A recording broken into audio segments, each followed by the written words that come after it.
Welcome back to Anxious Faith. I'm James Burke.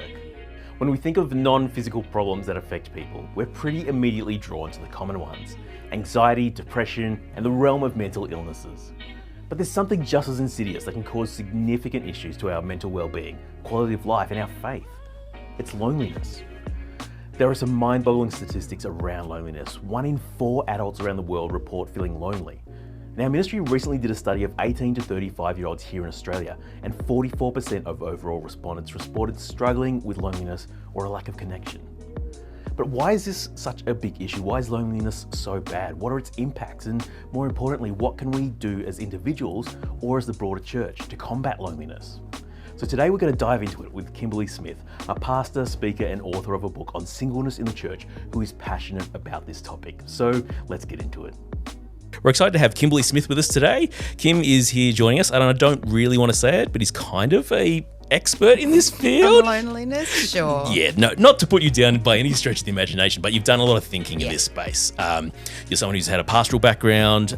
You're also a writer and a speaker and a blogger. So I'm really encouraged that we get to chat about this and kind of share a bit about loneliness and dive into it. So, let's set the scene to start with. 44% of people here in Australia are reporting that they're struggling with loneliness or a lack of connection at times. Is this something you've come across as well? Yeah, for sure. It's a big issue, and increasingly so. I think it's gradually bubbling to the surface of all of our consciousness around that, because I think it's not a new thing. I notice we've got here in Australia a national coalition called Ending Loneliness Together, but that's been in existence since 2016. So it's not a new thing, but I think it's still something that we're lagging behind in understanding and appreciating the implications of it. Because as you say, the risk factors and the outcomes of it are significant for social health, for mental health, personal health, physical health, economic health in society. There's a lot of outcomes that are influenced by this. Yeah. And as you mentioned, just not talked about enough probably. Yeah, so the UK, they've appointed a minister for loneliness, right, as part of their government. They've kind of recognised this is not just a internal issue only for individuals. Well, they say experiencing loneliness increases your risk of early death by 20%. So it's the same as obesity. That's where it sits in the health world. Jeepers. Is this quite significant impact or potential impact, but we don't address it the same way, because I think obesity is physically evident. There's a way to measure it. There's a number on a scale. There's all that sort of stuff that we don't see with loneliness, and maybe a little bit more vulnerability required to say, actually, I don't know what I look like, but I'm lonely. That's it. It's hard to walk somewhere and look, that person's lonely, that person's lonely. Yeah. And even then, even for this person who is lonely, they might not even realise how bad it actually is or how much it's affecting them, right? Yeah. And it's true too for people around those who are lonely. If we're not bringing that awareness or that consciousness to front of mind, it's really easy for us to neglect that and make assumptions about what people are experiencing. And so you've probably heard it said before that being lonely in a group of people is the loneliest kind of lonely. And I think a lot of people experience that too. There's heaps of statistics again around a really significant increase in Australia in single dwelling homes. So that means people living by themselves, and it's more likely that they'll be living by themselves in cities. And cities are already measured to be less friendly. And so you've got those sorts of things are that's a trend, that's coming down through the cost of living, all those sorts of things that's impacting how we live and how we move. That again is another significant question. How do we stay connected in amongst all that moving and trying to survive? Yeah, and I think probably COVID's probably one of the things that has brought it a bit more to the forefront now as well. We think about us here in Melbourne and the lockdowns that we went through, kind of thing. That was, I think, probably for a lot of people, really realising how much of an impact. I'm just trauma. I'm sorry, we won't go into it. I'm just going to start rocking over here in the corner. But I'm the most extroverted person you'll 100% ever meet in your entire life. And lockdown was a sentence for me. But the extroversion thing, and I think there's equally though challenges for loneliness as an introvert. So extroverted, my desire for relationship is so strong and for connection that it will force me into places. Like I was one of the people who was okay on Zoom. Yeah. Because that's where the people were. Yeah. Yep. I feel like Ariel. I want to be where the people are. So my extroversion forces me there, or propels me there. But in the case of lockdown, or even sometimes in other stages of my life where I'm not as in control of that because I'm reliant on other people. If I'm an extrovert, I need other people to energize me. And when I talk about extrovert, introvert, I'm talking about where we get our energy from. Not if you're outgoing or if you're shy. That's a different type of phrasing. But where you get your energy from, extroverts are solar powered and introverts are battery powered. Right? Yeah. So introverts will energize on their own, whereas extroverts require external help to do that. But so likewise, the challenge of loneliness for those who are introverted is that they don't have any compulsion to go out, but they need it. Yeah. And so they feel the consequences or the impact of not having that relational connection, but not so much the drive to get it. Yeah. And so I think there's a challenge for both sides of that coin in terms of how we perceive ourselves and what will motivate us to be in the best position that is good for us. Yeah. And I got hooked on some research that I was reading in preparation for this, but around how there's a cycle of loneliness that we get caught in, which is that because we experience loneliness, but it actually changes. If we feel lonely, we interact with people differently.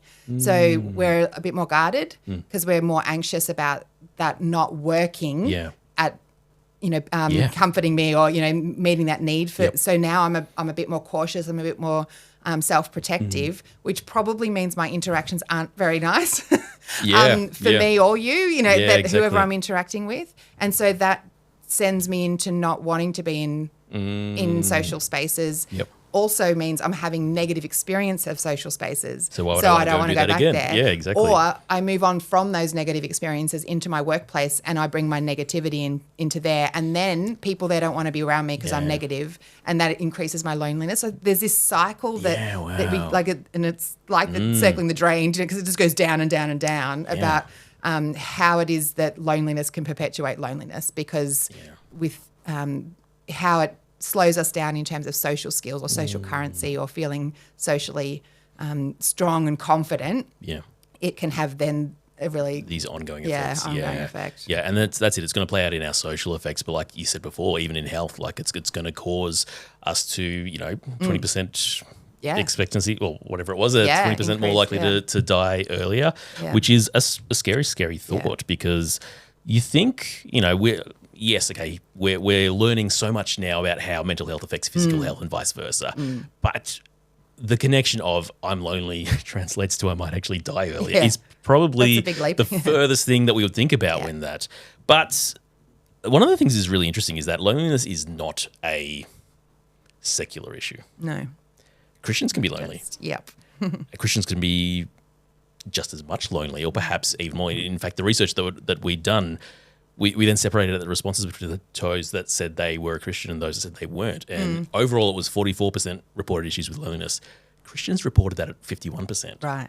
Christians were saying they were more lonely. Prevalent. Wow. And yet we wouldn't expect it to be in the church. I think some of that is because our expectation is that in the church we won't feel lonely. So perhaps we're more aware of our loneliness because it's not something we anticipated to feel. Yeah. If you're walking by yourself through a crowded shopping centre in the middle of the city or something, you're like, I'm lonely, and that makes sense because no one knows me and I'm one in a million. But you come into a church community and if there's not that sense of connectedness or feeling included or embraced into that community, it's a really lonely place to be. And I've experienced that a lot in church myself, of just when you show up by yourself. I've come from a home where I live by myself. I haven't talked to anybody at all today. That whoever's on the door, you're my first, hello. Human interaction for the day, And the number of times those experiences can leave you feeling quite flat. And I completely understand people giving up on pressing into those spaces because of how hard it is. Again, as an extrovert, I need it so much. I eventually can't if I didn't want to. But also I'm quite cognitive of that need, and also I've got quite a lot of social capacity. Like I can make things happen that are not happening, and I've got confidence in a church environment because I'm familiar with church. I'm pastoring and I'm leading in those. So I don't really need you to make me be okay about who Jesus is. But that's not true for everybody who comes in there. And I wonder if that feeds into it, that they're looking for more in this community than perhaps they would expect to experience in other places. Yeah. And we're not meeting it for whatever reason. I think it's interesting what you say there about how you can see how people would be likely to then give up on it or withdraw even more. Like, I'm guessing that's one of the real dangers here, that as people find themselves lonely, they're reaching out for connection or community and then don't get that reciprocated back. Or like you say, their own nerves or social interactions are lesser than they normally would be. And so it's this kind of self-fulfilling prophecy. Then the risk is they start to withdraw even more kind of thing. That's we kind of have the image of the hermit. You know, this person that goes off and lives by themselves, and they seem to be fine. But reality is that that's not really going to be good for people. No. And potentially the hermit's been created again by this cycle. That often the hermit is someone we would describe as having low social skills, but they're not in environments to increase or improve their social skills. And so they don't get those edges rubbed off. I mean, one of the things in my singleness journey as an adult is I recognize that living alone and not being in a close, significant relationship like marriage, I have other significant relationships, but it's easy for me to not be in places that are uncomfortable, right? Where you challenge me or where, I'm forced to face some of my darker side or, see the blind spots, become aware of the blind spots. Because if you say something I don't like, I can leave. I'm out, whereas in that married family, there's a dynamic, there's a little bit more of a necessity to stay and hang in through those harder times. And that really annoyed me, but I know it's for my good kind of thing. I'm not talking at the extremes of abuse and violence. Of course, that's not part of this story. But when there's just that little bit of rubbing, the iron sharpening iron, single people or solo people can really miss out on that.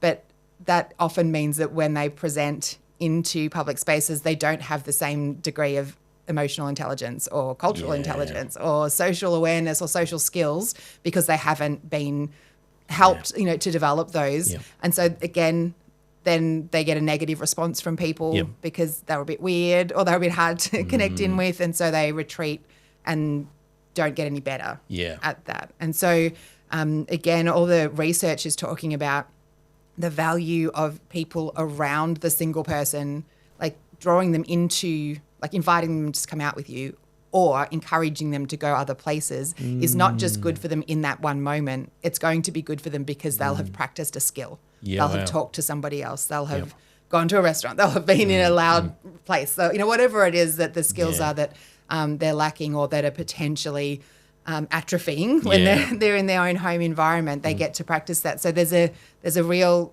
double win for a person to get out and to be in social connection and social spaces. And it's not just a good thing for them as a person and their kind of personal skills.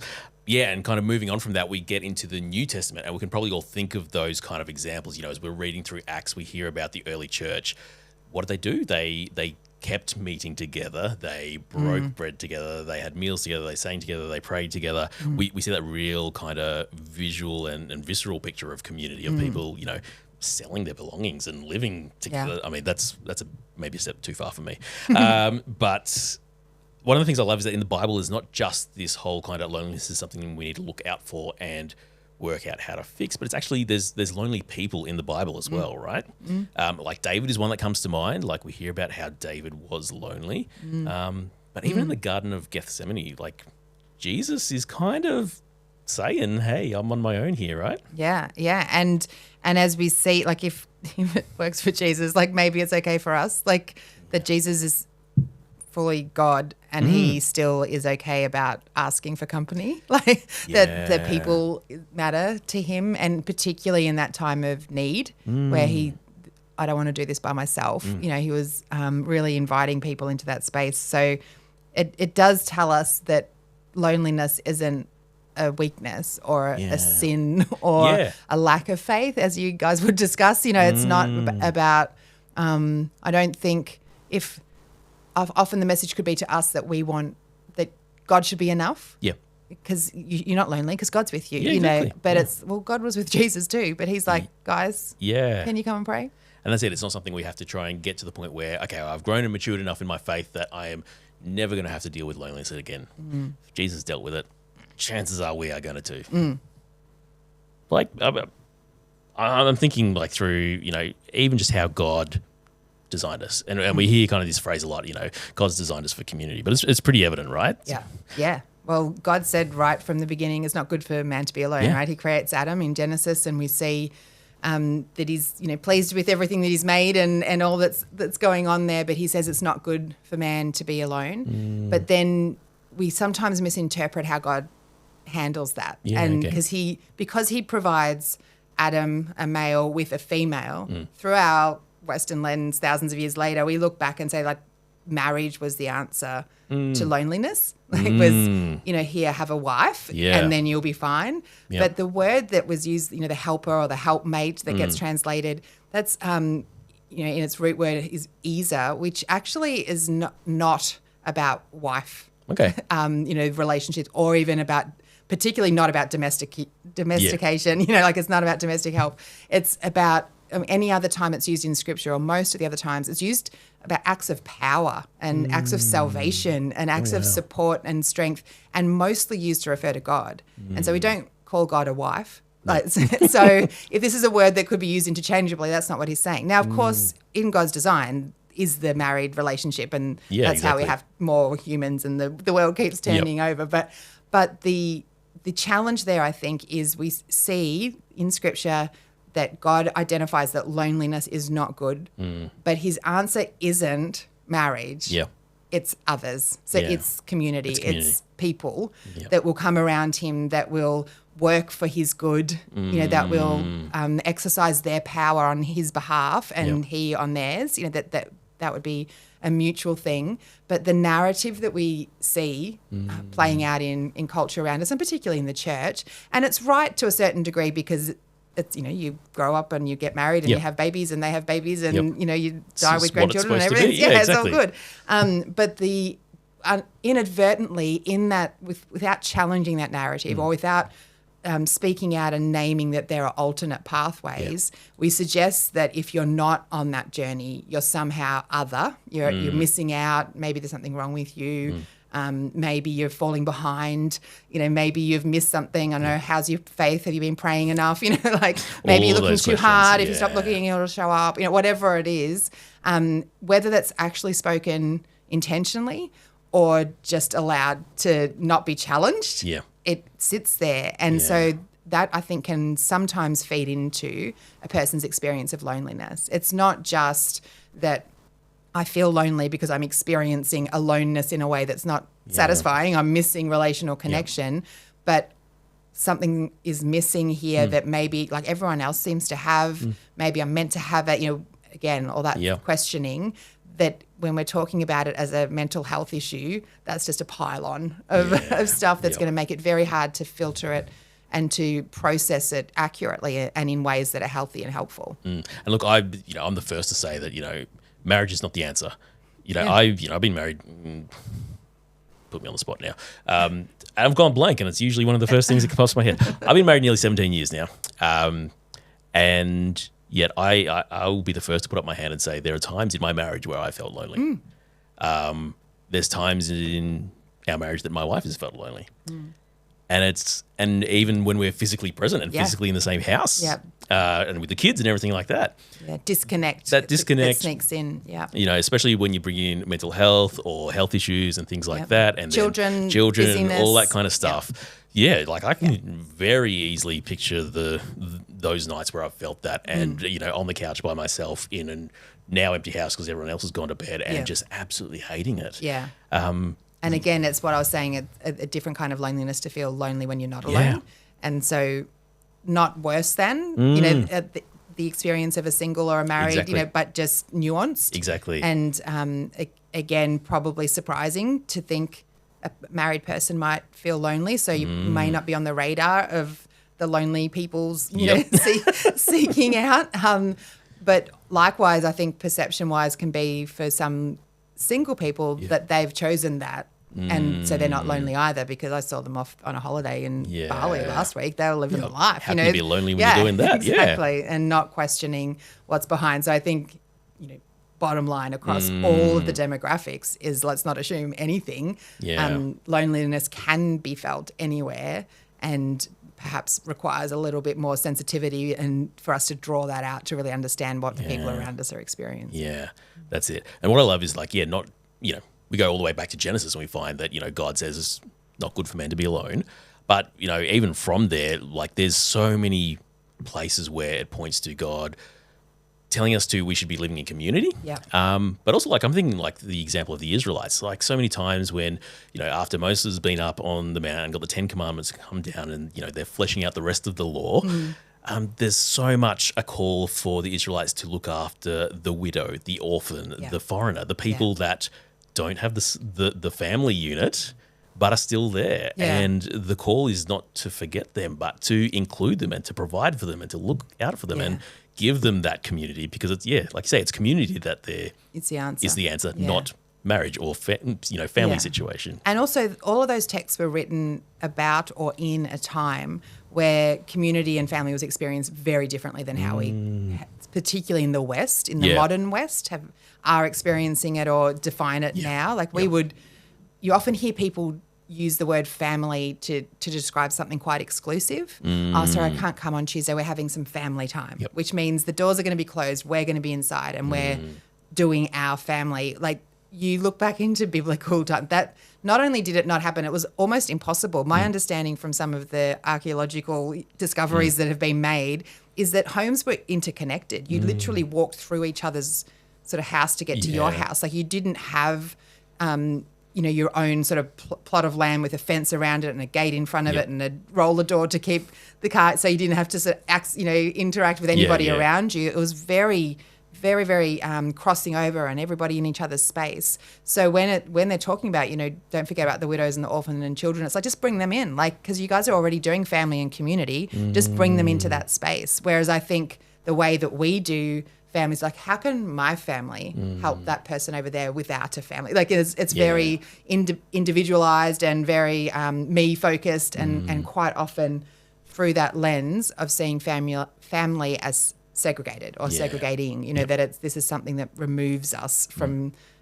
society, rather than this is a way that we get to include society. And I have a girlfriend, she's got young adult kids now. They do family dinners quite regularly. Their rule is, for family dinner, everybody has to be there. Anyone else can be there as well. Oh, wow. But family dinner is when we're all there. Yeah. It's not when no one else is there. Yeah. It's that's how we define family time. Means time. Family at a minimum. Yes, that's right. That's there awesome. will be all of us, and whoever else happens to be part of that, then bless.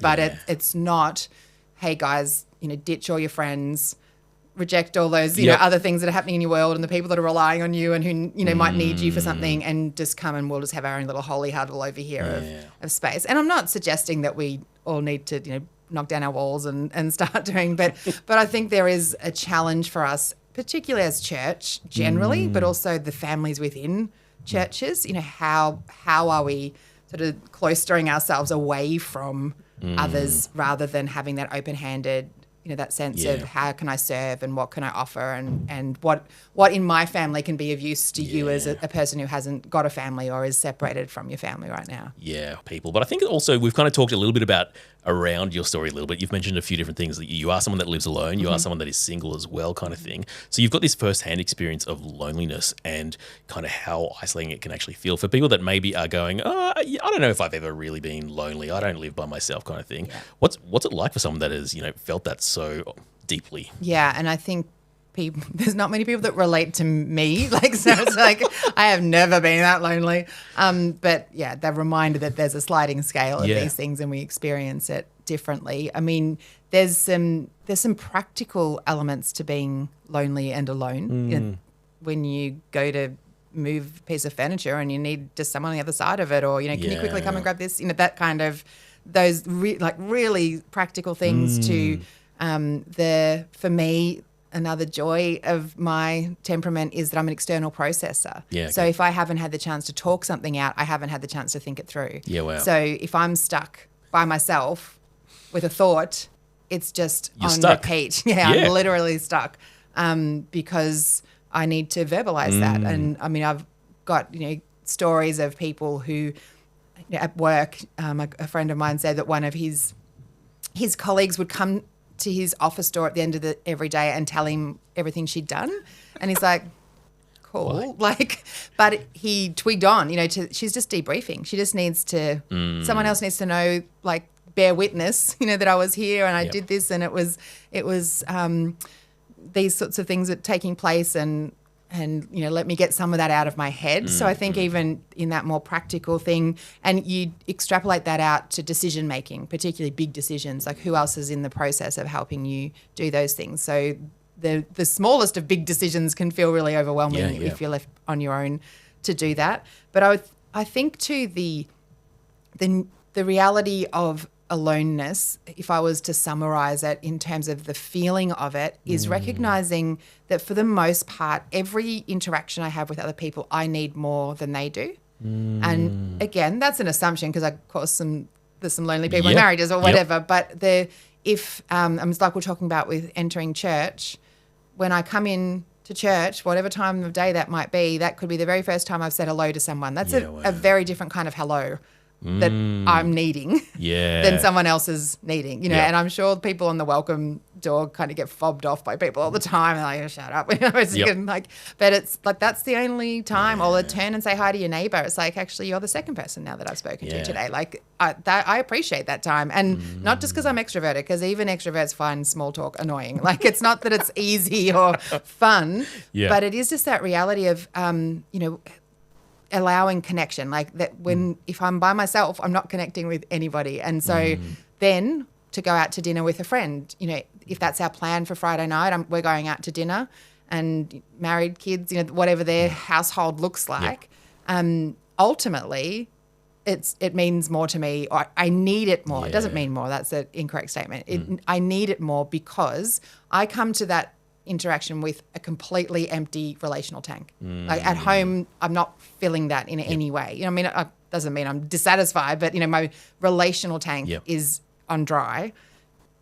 She comes from a home that maybe has kids or partner or something. They've had interactions with people in their world. They might be sitting at 60% or something. So I need 100% from this. You need 40%. There's a relational disparity. There's a kind of power imbalance almost. And so if we cancel, that only costs you 40%. It costs me 100%. I'm back to empty on that. And I think sometimes the sensitivity to that. And as I said, with that research that I saw about this cycle, I can see that play out in my world a lot, where I know I need people, but I need them almost too much. And so what I'm hoping for here is setting me up to fall really far. And so I find myself getting a little anxious, is this going to meet the need? Is it going to be everything I want it to be? And probably in that, and I know I've had feedback from people to say this, it shuts me down a little bit because I'm like, I'm just going to wait to find out if this is good. Like I can't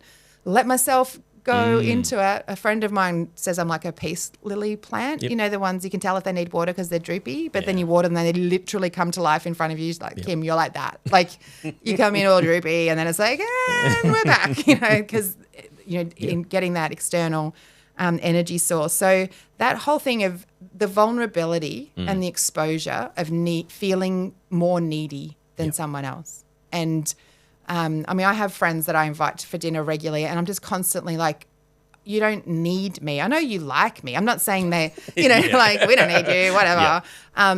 They can want me. And in some ways that makes it a more rich and beautiful, interaction because they're choosing it rather than like doing it out of desperation.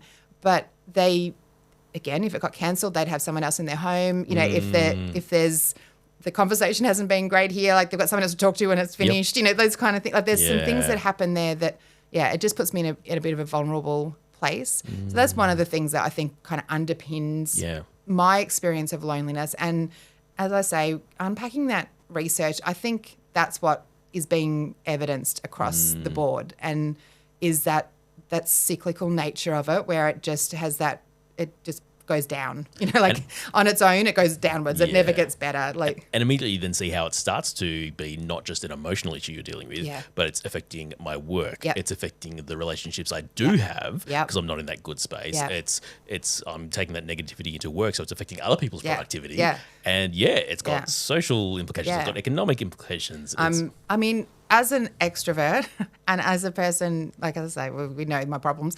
We don't need to keep repeating them. But I even find to go for a walk by myself. So I don't like to come home to an empty house. Yeah, okay. So to just get up and put my shoes on and go out for a walk by myself to then return to home house. by myself has zero appeal to me. Like I need some other reason to be going for a walk. I'll do like a multiple, just buy one thing at the supermarket kind of thing. Like I'm going to get the milk and then I'm coming back and I'm going to get the thing and then I'm coming back, just to keep me motivated to do that, to push past that sense of otherwise, because every time I open that door, it just reminds me I'm by myself. Like no one, hey, I'm back, that sort of thing. And probably if you extrapolate that out to its most dramatic in my brain and there's research done on this too. Like, how long would it take for people to know that I'm dead? Like, who would notice? Like, when do I get missed? And sometimes I'll look at my calendar and I'm like, my next appointment's in 2 days. Like, it's going to be 2 days before someone notices I'm not there. Or I'll be driving and like, what happens if I go off the road here? Like, who knows where I was or where I was going to? Or yeah, exactly. And that messes with your head. Like, I mean, for me, I'm getting better at sort of trying to tell a more positive narrative of what's possible.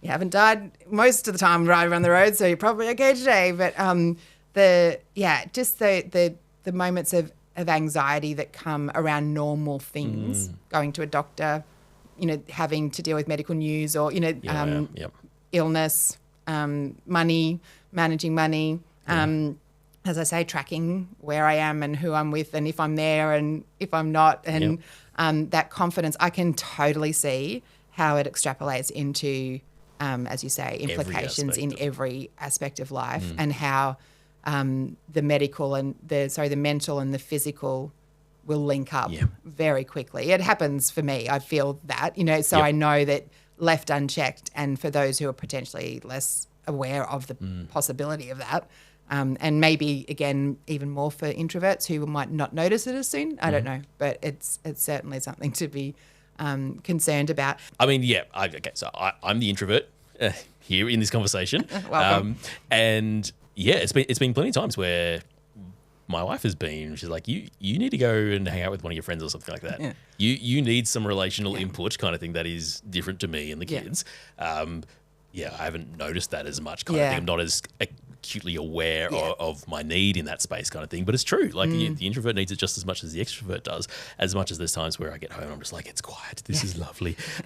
And more often than not, it's not quiet. And so that's why I'm just like, But so I want us to talk a bit about what we can be doing to try and combat loneliness. Okay, so if this is like, not gonna lie, I'm a little bit scared with how impactful this is. Like, I'm just like, okay, we need to talk about scratching too long. we need to talk about loneliness. I didn't realize it was going to be this much of an issue. Yeah. And so there's a bit of a burden on us as people of faith, even just good members of society, then to be trying to work against this pandemic of loneliness, as some people are calling it. Yeah. So how do we start doing that? How do we start actually trying to think about how we do things that include the people that might be lonely in our spaces, whether we know it or not? Yeah.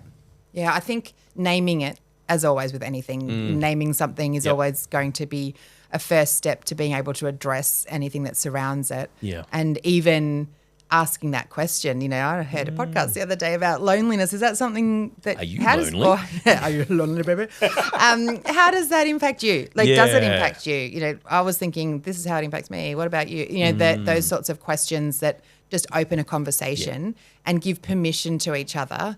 I'm asking you because I'm assuming it's possible for you to feel lonely. Like, I'm not assuming, James, you wouldn't... listen to this podcast. You don't need it. No. You're married. You're fine.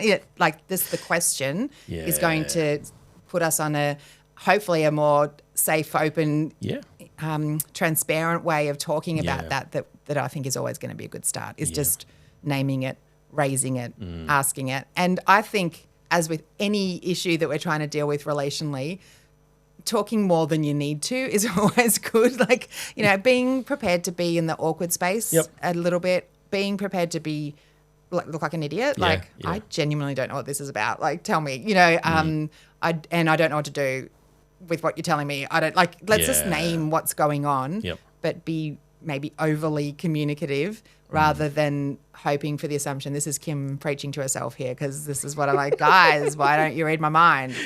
It's clearly, you should be able to tell what I want to do.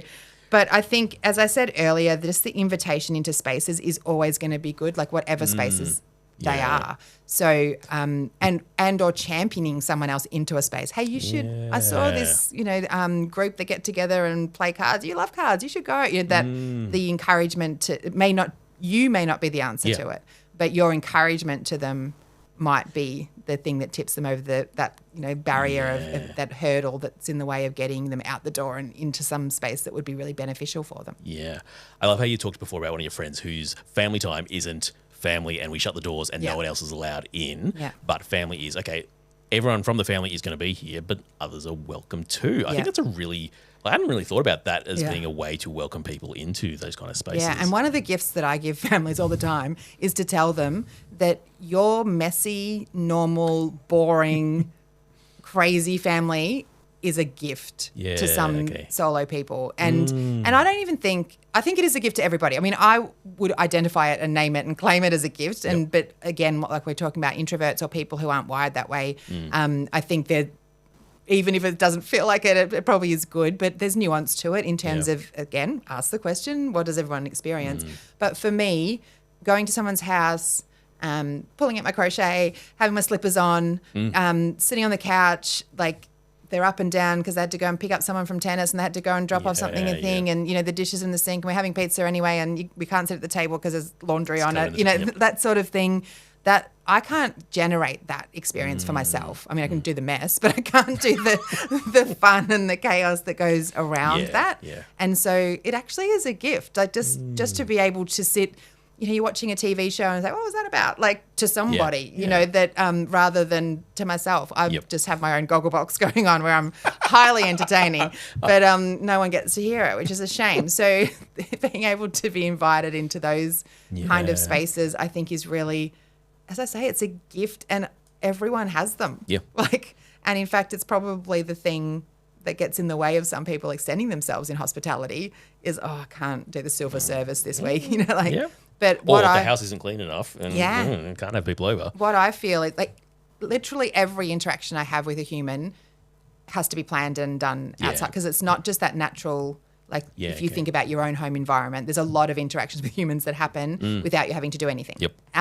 Without you having to plan or what. So there is a degree to which, I mean, I've had a lot of people observe my life like, you're so busy. And I 100% guarantee you still had more interaction with people than I did. Yeah, wow. Like I was out 5 nights this week and you were home 5 nights this week. But that meant I got 5 times 2 hours of interaction with people. Like you had from home time to bedtime, do you know? Yeah. So there's it's a gift to allow those social spaces that don't require getting dressed up for. I mean, they're fun too, in their place. And maybe the other person, the wife or a dad in a relationship that's like, can we dress up and go somewhere because our family's a mess? That there's some nuance there. It's not all about a one-way street, but that I think there's a lot of space there that we don't explore in terms of how we can help our single people just feel that sense of connection. And it goes back to what we were saying earlier, develop your social skills, be a bit refined. Hey, dude, you're chewing with your mouth open. Like,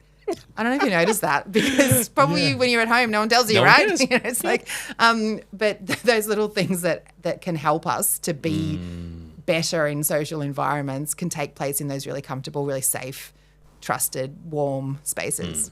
But the onus isn't just on us as the non-lonely people, right? Yeah. It's not just that we have to create the spaces and do all the inviting and then we'll somehow fix lonely people. Yeah. Yeah. And I think I've written a blog about this in relation to church context. I have, my working theory is that everybody assumes everyone else has more social currency. In what you just described, I'm like, no, you need to be the one who invites because you have less at stake. Yeah. Like that's what I'm saying. Yeah. Because in my mind, as I said, 60%, 100%, all that sort of Yep. stuff's going on. So I'm like, you have to be the one to invite because you don't have anything at risk here.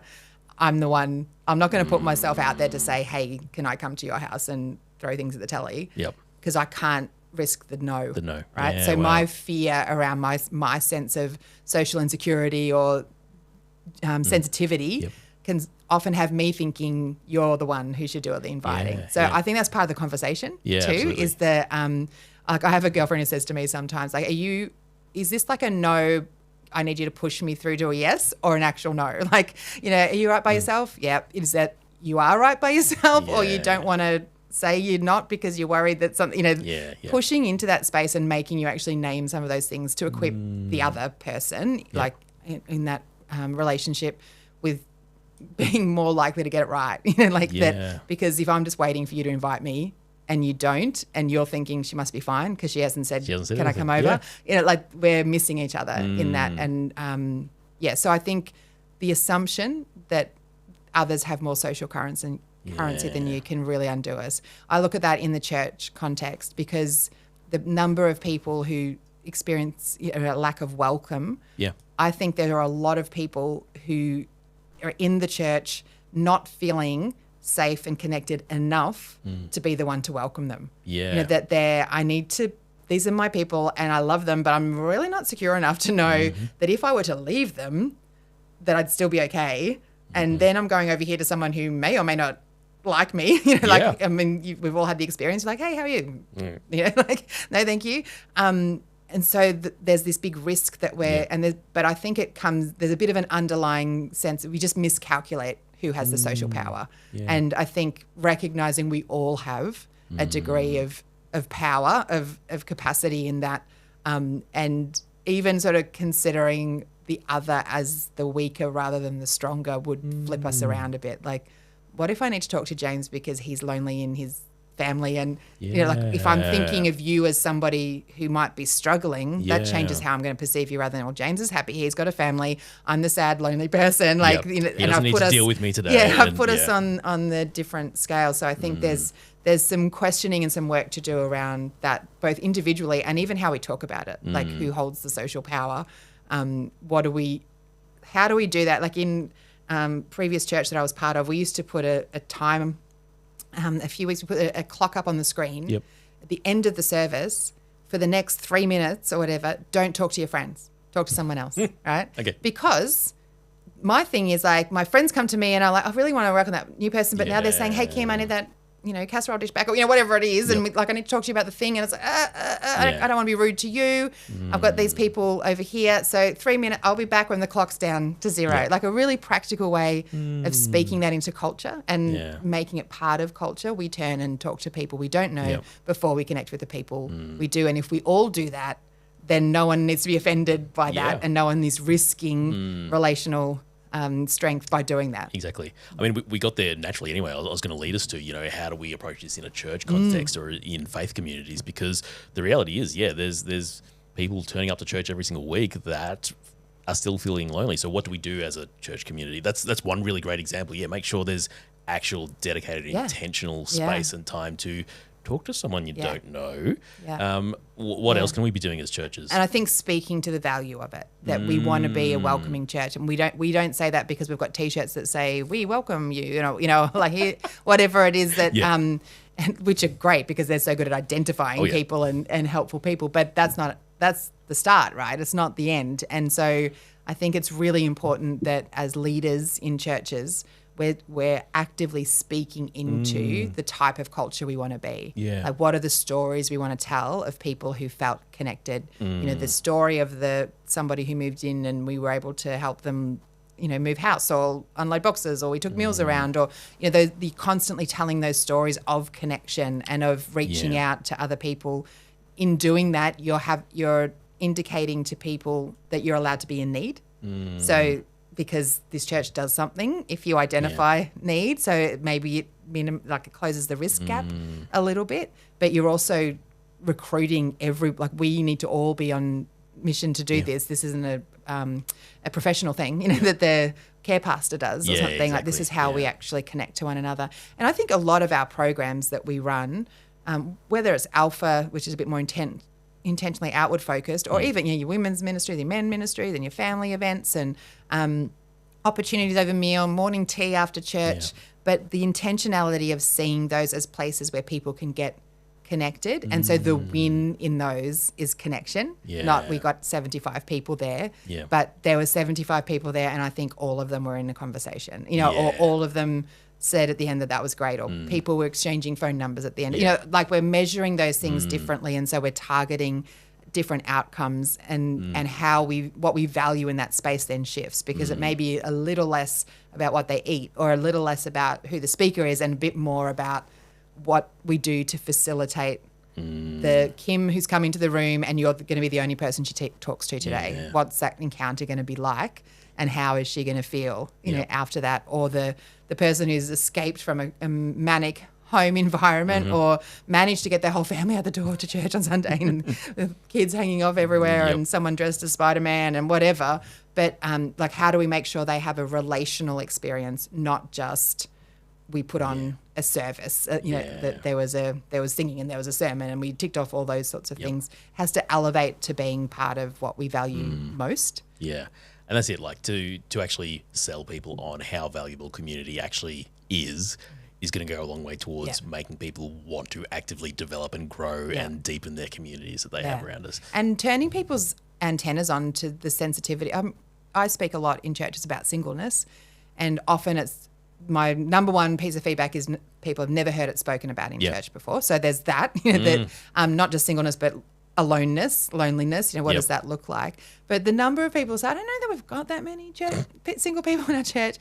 Guarantee every church has at least one row of like widowed older women, like at least, because our statistics tell us there's a lot more women in church, particularly in the older demographic. So opening our mind to who is alone, like it could be the uni student who's moved down here to go to uni and knows two people and mum and family and cousins and network are far away, it right through to the 85-year-old who, again, you see that show the old people's the 4-year-old home, whatever it is, flip that around. That the number of older people in those environments, so that said, we just don't see anybody in a day at all, and everyone in between. I mean, we've got some great stories in our church network about that. Like, there is a church that has moved their play group into a elderly care facility, and they basically just do play group in the room, with the older people around, but then they've developed these relationships with these older people. You've got younger kids and younger parents who don't have family around them, and so that granny, grandpa kind of figure is really special, but the joy that it brings to those people who would be otherwise isolated is really so significant. Yeah. Kim, it's one of those things we could probably keep talking for ages, and we probably do need to keep talking about loneliness a lot more. But yeah, we can't thank you enough for being willing to come and share, kind of thing. I think one of the things it's worth just to remind everyone as we end, like, it's going to take some bravery from both sides. Like, if you're someone who is struggling with loneliness, it's going to take some bravery to actually try and reach out. Likewise, if you're not, and you've maybe identified, or this conversation has maybe opened your eyes a little bit to, there's going to be people around me, it's going to take a bit of bravery to actually go, no, we're going to be vulnerable and invite them or do something with them. Yeah, great. If people want to find out more about what you're writing about or speaking about, they can head to your website, kimberlysmith.org. I've got a blog there that is, there's some articles there that continue to pop off nonstop, especially around this whole kind of why people don't talk to me in church kind of topic. So if you want to hear more from Kim, you can go and head to our website. But Kim, thank you so much for being with us today. Pleasure. Thanks for having me. I hope you've been encouraged by our chat with Kim today. Whether you've been listening as someone who feels the weight of loneliness, or you're here to learn what that might be like for others, we hope you've taken something from this conversation. As Kim shared, there are a lot of people in the church not feeling safe and connected enough to be the ones to welcome others. So, as we go about our weeks, let's think about who we can be reaching out to. Messy, boring, crazy or not, you might even like to invite someone into your home this week. Let's be the kind of people who open up our spaces to others. Now, next episode, we're going to continue on this theme and unpack the world of gamers.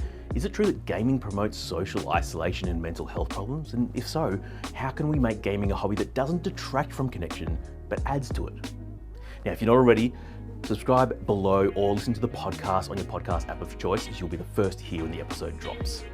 Our heart here at Anxious Faith is to spark conversations and tackle the taboos around mental health in our churches and faith communities. Will you help us do that? We'd be grateful if you would consider supporting us, whether through prayer, sharing our resources in your circles, or contributing towards our ministry costs.